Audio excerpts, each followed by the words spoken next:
আপনি কিরকম চান যে রিল্যাক্স থাকতে, আপনি যেখানেই যাবেন, যে জায়গাতে গিয়ে বসবেন সবাই আপনার প্রতি অ্যাট্রাক্ট হবে, সবাইকে আপনি সহজেই কন্ট্রোল করতে পারবেন যদি চান এক্স্যাক্টলি আপনি যে ভিডিওটা দেখছেন যদি চান, তাহলে বলবো আজকের এই ভিডিওটা আপনার জন্য। কারণ আজকের এই ভিডিওটাতে আমি এমন 10টা সাইকোলজিক্যাল ট্রিক্সের কথা বলবো বা সাইকোলজিক্যাল ফ্যাক্টসের কথা বলবো যেটা আমাদের ব্রেনে ঘটে প্রতি মুহূর্তে, আমাদের মানুষের ভেতরে ঘটে প্রতি মুহূর্তে। এই 10টা সাইকোলজিক্যাল ট্রিক্স বা কথা যদি বুঝতে পারেন, যদি আয়ত্ত করতে পারেন, তাহলে আমি গ্যারান্টি দিয়ে বলছি, হরফ করে বলছি যে আপনি সহজেই যে কারো মন জয় করতে পারবেন, যে কোনো জায়গায় গিয়ে বিন্দাস আরামসে নিজের জায়গা তৈরি করতে পারবেন। সাইকোলজি জিনিসটা সাইন্টিফিক্যালি বোঝা বা সাইন্টিফিক্যালি রিসার্চ করা আমাদের পক্ষে যতটা কঠিন, তার থেকে আরো বেশি সহজ সেটাকে আমাদের জীবনে অ্যাপ্লাই করা। তো 10টা যে আমি ট্রিক্স বা সাইকোলজিক্যাল ফ্যাক্টস যে বলতে যাচ্ছি আপনাদেরকে, মন দিয়ে ভালো করে শুনুন। চাইলে ভিডিওটা সেভ করে রাখতে পারেন, পয়েন্টগুলো খাতায় লিখে রাখতে পারেন। আর হ্যাঁ, ভিডিওটা অবশ্যই শেয়ার করে প্রত্যেককে দেখতে বলবেন যারা লাইফে এই ধরনের সমস্যার সম্মুখীন হন, যারা চান লাইফে এই ধরনের সমস্যা থেকে বেরিয়ে আসতে। So let's start. 1 নম্বর, যদি আপনার মনে হয় কেউ আপনার সঙ্গে ছলচাতুরি করছে, যদি আপনার মনে হয় কেউ আপনাকে মিথ্যা কথা বলছে, তখন কি করবেন? তখন যেটা করবেন সেটা হচ্ছে আপনার উল্টো দিকে মানুষটা যে আপনার সঙ্গে কথা বলছে, যার কথা শুনে আপনার মনে হচ্ছে সে হয়তো আপনাকে মিথ্যা কথা বলছে, চুপচাপ তার চোখের দিকে তাকিয়ে থাকুন। জাস্ট কথা বলবেন না, তার চোখের দিকে তাকিয়ে থাকুন। এবারে চুপ থেকে একটা প্রশ্ন করুন, করে দেখুন উনি কি উত্তর দিচ্ছেন। যখন প্রশ্নটা করবেন তখন তার চোখের দিকে স্ট্রেট তাকিয়ে থাকবেন, চুপচাপ তাকিয়ে থাকবেন, ততক্ষণই তাকিয়ে থাকবেন যতক্ষণ না সে সত্যি কথা বলছে আপনার সামনে। কারণ যখন আপনি কারো চোখের দিকে সরাসরি তাকিয়ে থাকেন, তখন আপনার সামনে মানুষটা এই অকওয়ার্ড পজিশন, এই নিস্তব্ধতাকে ভাঙার জন্য সত্যি কথা বলা শুরু করেন। সে এটা বুঝতে পারে যে সে আপনাকে তার কথার জালে বোকা বানাতে পারবে না, উনি ধরা পড়ে গেছেন আপনার কাছে। আর সেই জন্য আপনি তার দিকে এইভাবে এক দৃষ্টিতে তাকিয়ে আছেন। কারণ আমরা প্রত্যেকটা মানুষ সাইলেন্স আর সিরিয়াসনেসকে অ্যাভয়েড করতে চাই। আর সে আপনার সামনে মানুষটা যা কিছু করেই হোক এই পরিস্থিতি থেকে বেরিয়ে আসতে চাইবে।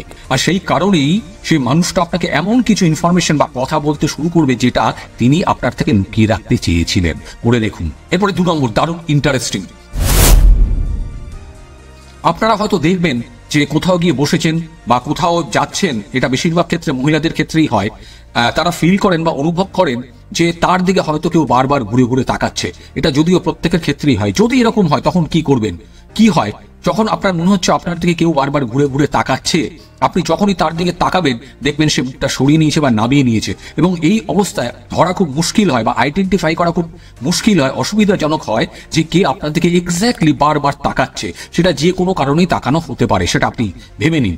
সেই সময় কি করবেন ভালো করে শুনুন। সেই সময় খুব ইন্টারেস্টিং জিনিস, মজার জিনিস, জাস্ট হাই তুলুন। জাস্ট একটা হাই তুলুন। এই হাই তোলাতে কি হয়?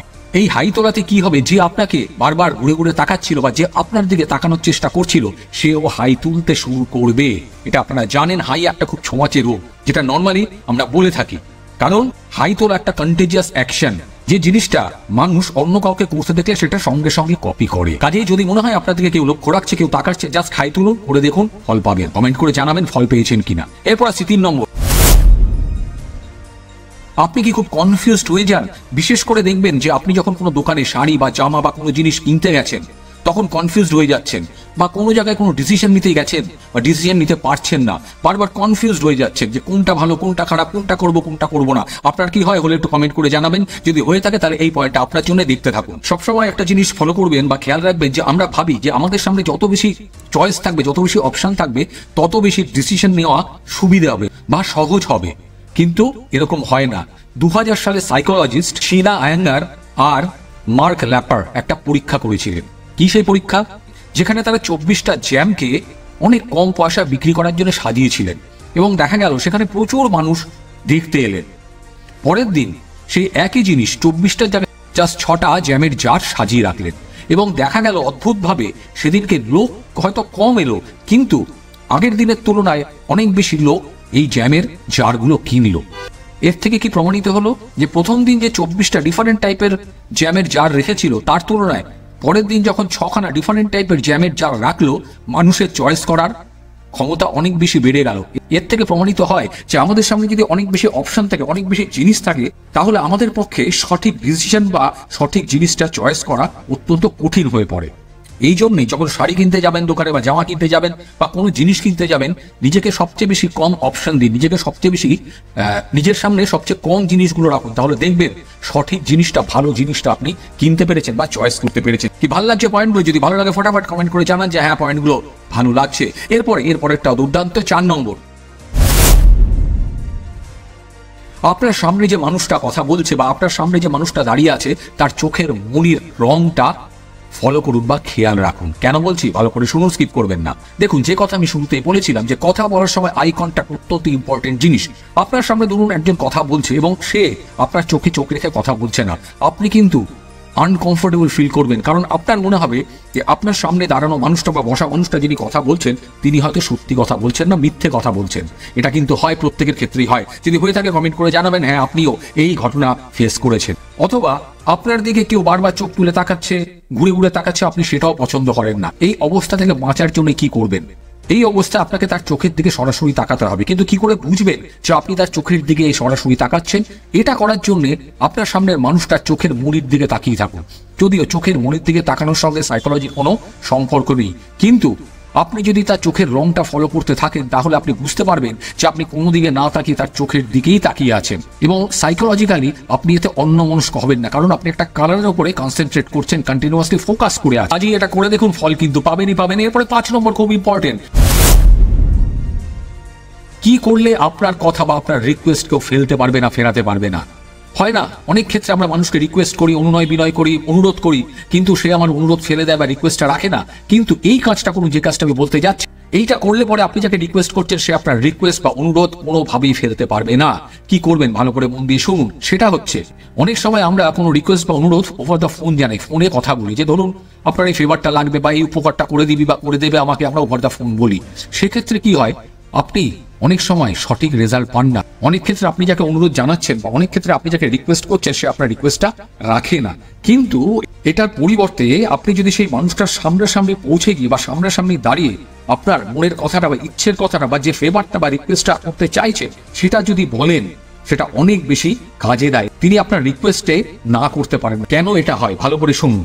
কারণ আপনি যখন ফোনে কথা বলছিলেন আপনি সেই মানুষটার সামনে ছিলেন না বা তিনি আপনাকে দেখতে পাচ্ছিলেন না, কিন্তু যে মুহূর্তে আপনি মানুষটার সামনে গিয়ে দাঁড়ালেন বা পৌঁছলেন, এতে আপনার সামনের মানুষটার মনের মধ্যে সাইকোলজিক্যাল ইমোশনালি দুটো দিক থেকেই একটা মনের পরিবর্তন ঘটাতে শুরু করে। আর যখনই এটা শুরু করবে তিনি আপনার সঙ্গে ইমোশনালি অ্যাটাচ হতে শুরু করেন।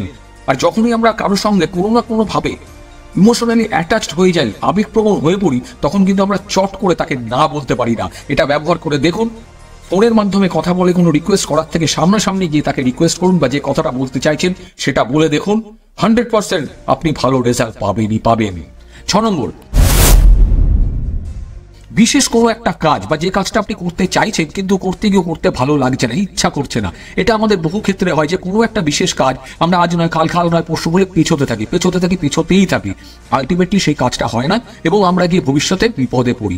এটা থেকে উদ্ধার পাওয়ার সবচেয়ে বড় সাইকোলজিক্যাল ট্রিক্স যেটা বলতে যাচ্ছি ভালো করে শুনুন। আপনাকে যেটা করতে হবে সেটা হচ্ছে, যেদিন ভাবছেন কাজটা করবেন তার আগের দিন রাত্রে শোয়ার সময় ওই কাজটা নিয়ে সম্পূর্ণভাবে ভাবুন, প্রসেসগুলো ভাবুন যে কাজটা কি করে শুরু করবেন, কখন শুরু করবেন, কিভাবে করবেন, কখন শেষ করবেন, পুরো প্রসেসটা মাথার মধ্যে একটা ছবির মতো তৈরি করে ফেলুন। এতে কি হবে, ওই কাজটা করা আপনার পক্ষে ইজি হয়ে যাবে। কারণ আপনি যখন সেই কাজটা করতে শুরু করবেন বা কাজটা করতে বসবেন তখন আপনার ব্রেন বুঝে নেবে যে কাজটা অলরেডি আপনার ব্রেনের মধ্যে কমপ্লিট হয়ে গেছে, একটা প্রসেস প্যাটার্ন তৈরি হয়ে গেছে এবং ব্রেন আপনাকে প্রতি মুহূর্তে সিগন্যাল দেবে যে এটার পরে এটা, এটার পরে এটা, এটার পরে এটা, এটার পরে এটা, এইভাবে কাজটাকে শেষ করতে হবে।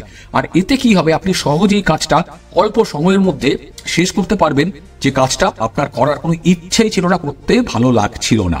7 নম্বর, সবার ক্ষেত্রে কাজে লাগবে, সবার ক্ষেত্রে। আপনি কি খুব টেনশন করেন? কোনো কাজ করতে গেলে টেনশন হয়, মনের মধ্যে চিন্তা হয়, হাত পা ঘামতে থাকে। যদি হয়ে থাকে তাহলে এই ট্রিক্সটা অবশ্যই অ্যাপ্লাই করে দেখুন, কাজে লাগবে। কারণ এই ট্রিক্সটা বহু জায়গায় অ্যাপ্লাই হয়েছে এবং এটা নিয়ে অনেক পরীক্ষা নিরীক্ষা হয়েছে। ট্রিক্সটা কি খুব সোজা, একটা চুইংগাম সব জায়গাতেই পাওয়া যায়, যে কোনো স্টেশনারি দোকানে পাওয়া যায়। একটা চুইংগাম দিয়ে চিবোতে শুরু করুন জাস্ট। আমেরিকাতে একটা পরীক্ষা হয়েছিল 100 স্টুডেন্টের ওপরে। 100 স্টুডেন্টের মধ্যে 50টা স্টুডেন্টকে পরীক্ষায় বসার আগে তাদেরকে চুইংগাম খেতে দেওয়া হয়েছিল এবং দেখা গেছিল যখন রেজাল্ট বেরোয় যে 50টা স্টুডেন্টকে চুইংগাম চিবোতে দেওয়া হয়েছিল তারা বাকি 50টা স্টুডেন্টের থেকে অনেক ভালো বেশি রেজাল্ট করেছে। কারণটা কি ভালো করে শুনুন। কারণটা হচ্ছে যখন আমরা চুইংগাম চিবাই এমন করে চিবোতে থাকি তখন আমাদের শরীরের মধ্যে মনের মধ্যে একটা রিল্যাক্সেশন ফিল হয়, রিল্যাক্স ফিল করি আমরা। এই চুইংগাম চিবানোর ফলে আমাদের শরীরের মধ্যে ব্লাডের মধ্যে স্ট্রেস হরমোন, যেটা আমাদের মানসিক উদ্বেগ বাড়ায়, আর কর্টিসল, এই দুটোর মাত্রা কমাতে থাকে। আর যেটা আমাদের মাইন্ডকে একটা ট্রিক করে বা একটা ম্যাজিক করে দেয়, যাতে আমরা অনেক কনফিডেন্স আর রিল্যাক্স ফিল করতে থাকি। আর যখনই আপনি রিল্যাক্স ফিল করবেন তখনই দেখবেন যে আপনি যে কাজে যাচ্ছেন সেই কাজটা দারুণভাবে করতে পারছেন। এটা অ্যাপ্লাই করতে পারেন যদি কোথাও প্রেজেন্টেশন দেওয়ার থাকে, যদি কোনো বক্তৃতা দেওয়ার থাকে, যদি কোনো পরীক্ষা থাকে, যদি কোনো চাকরির ইন্টারভিউ থাকে, অথবা যদি আপনি কোনো ছেলে বা মেয়ের সঙ্গে বয়ফ্রেন্ড বা গার্লফ্রেন্ডের সঙ্গে প্রথম দিন ডেটে যান, তাহলে নার্ভাস ফিল করবেন না। অ্যাপ্লাই করে দেখুন, আর আমাকে কমেন্ট করতে কিন্তু অবশ্যই ভুলবেন না। আর হ্যাঁ, মাইন্ড ম্যাটার চ্যানেলটা সাবস্ক্রাইব করে লাইক করে বেল আইকনটা প্রেস করতেও ভুলবেন না। 8 নম্বর, আপনাকে কি কেউ খুব অপছন্দ করে? এরকম মানুষ আমাদের লাইফে থাকে, যে সেটা কাজের জায়গায় হোক, সেটা স্কুলে হোক, কলেজে হোক, বাড়িতে হোক, যে কোনো জায়গাতে হোক, আপনাকে খুব ঘৃণা করে। মানে আপনি কিছু বললেই আপনার উপরে রেগে যায় বা আপনার সঙ্গে কথা বলতে পছন্দ করে না, আপনাকে তো পছন্দ করেই না, আপনার মুখ দেখতেও চান না। এই ক্ষেত্রে যে ট্রিক্সটা আমি বলতে যাচ্ছি, এটা অ্যাপ্লাই করুন, দারুণভাবে কাজে দেবে। ভালো করে শুনবেন, স্কিপ করবেন না। ওই মানুষটার থেকে ছোট্ট একটা ফেভার চান, ছোট্ট একটা উপকার চান। ছোট মানে জাস্ট একটা পেন চান, ওনার থেকে একটা পেন দেবেন আমাকে, বা আমি একটা কিছু লিখবে, পেনটা দেবেন আমাকে। যদি সেই মানুষটা আপনাকে প্রচন্ড ঘৃণা করে, খুবই অপছন্দ করে, তাহলে সে স্ট্রেট না বলে দেবে, স্ট্রেট না বলে দেবে। আর যদি সেই মানুষটা আপনাকে সেই পেন বা একটা কলম হাতে দেন, তাহলে জানবেন সেই মানুষটা যে আপনাকে অপছন্দ করে, সেই মানুষটা তার ভেতরে আপনার সম্পর্কে যে পারসেপশনটা আছে, যে ধারণাটা আছে, সেটাকে সে চেঞ্জ করার চেষ্টা করছে।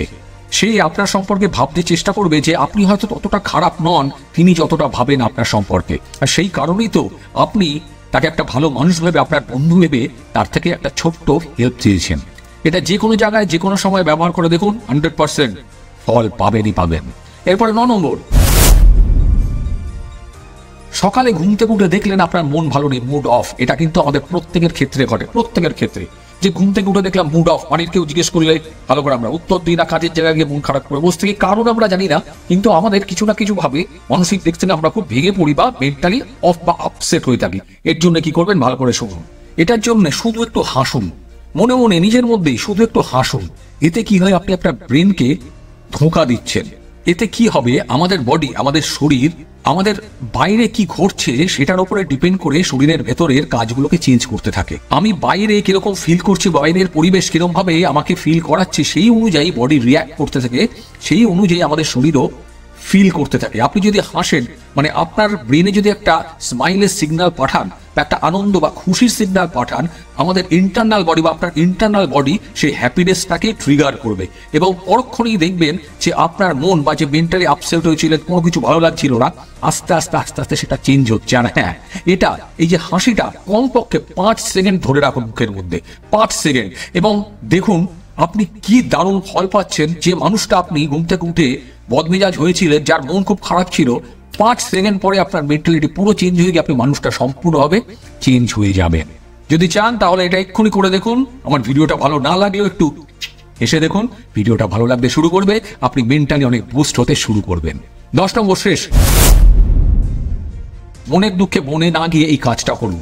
হাসি ধরো কথাটা, জিনিসটা হচ্ছে আমরা অনেক সময় মানসিক দিক থেকে খুব ভেঙে পড়ি। আমাদের লাইফে যদি কোনো খারাপ ঘটনা ঘটে, বা কেউ যদি কোনো খারাপ কথা বলে, বা আমাদের সঙ্গে যদি কোনো খারাপ কিছু ঘটে, আমরা বারবার সেই জিনিসটাকে ভাবতে ভাবতে কি হয়, আমরা মানসিকভাবে অবসাদগ্রস্ত হয়ে পড়ি, মানসিকভাবে ভেঙে পড়ি, আমাদের কিছু ভালো লাগে না, কিছু করতে পারি না। মানে একটা জিনিস খেয়াল করে দেখবেন, যে সেটা হচ্ছে যে আমরা যত বেশি এর থেকে পালানোর চেষ্টা করি, আমরা সবটাই ভাবি না আমি এটা পাবো না, আমি এর থেকে বেরিয়ে যাবো, সেই জিনিসটা তত বেশি মনের মধ্যে চেপে বসবে। কি বসাতে যদি বসে এই জিনিসটা, যদি আপনাদের সঙ্গে ঘটে, প্লিজ কমেন্ট করে জানাতে ভুলবেন না। এর জন্য কি করতে হবে, এর জন্য যেটা আপনাদেরকে করতে হবে সেটা হচ্ছে একটা কাগজ কলম নিন বা একটা খাতা পেন নিন, নিয়ে আপনার যে সমস্যাগুলো বা মানসিক যে কষ্টগুলো আপনি পাচ্ছেন, যে কারণে আপনি মানসিক দুঃখ পাচ্ছেন, সেগুলোকে 1, 2, 3, 4 করে লিখে ফেলুন। লিখে ফেলার পরে সেটাকে অ্যানালিসিস করুন, আর বোঝার চেষ্টা করুন যে আপনার সঙ্গে সেই ঘটনাগুলো কেন ঘটেছে, সেই ঘটনাগুলো কখন ঘটেছে, কিভাবে ঘটেছে, এবং তার থেকে আপনি কিভাবে বেরিয়ে আসতে পারেন, সেই উত্তর কিন্তু আপনার মনের থেকেই বার করতে পারবেন। এতে আমাদের ইমোশনাল যে স্ট্রেস সেটা কমতে থাকে, এবং মেন্টাল স্ট্রেসটা কমার ফলে আপনি মেন্টালি অনেক ফ্রি হতে শুরু করেন। আপনার মনের ভেতর থেকে যে দুঃখগুলো, যন্ত্রণাগুলো, ব্যথাগুলো ছিল, সেগুলো কমতে শুরু করে, সেগুলো আস্তে আস্তে আস্তে আস্তে মিলিয়ে যেতে শুরু করে। কাজে করে দেখুন, মনের দুঃখ বনে পালিয়ে যাবে। So boys and girls, my friends, এই 10টা ছিল সাইকোলজিক্যাল ফ্যাক্টস। ফ্যাক্টস মানে সত্যি সত্যি ঘটনাগুলো ঘটে।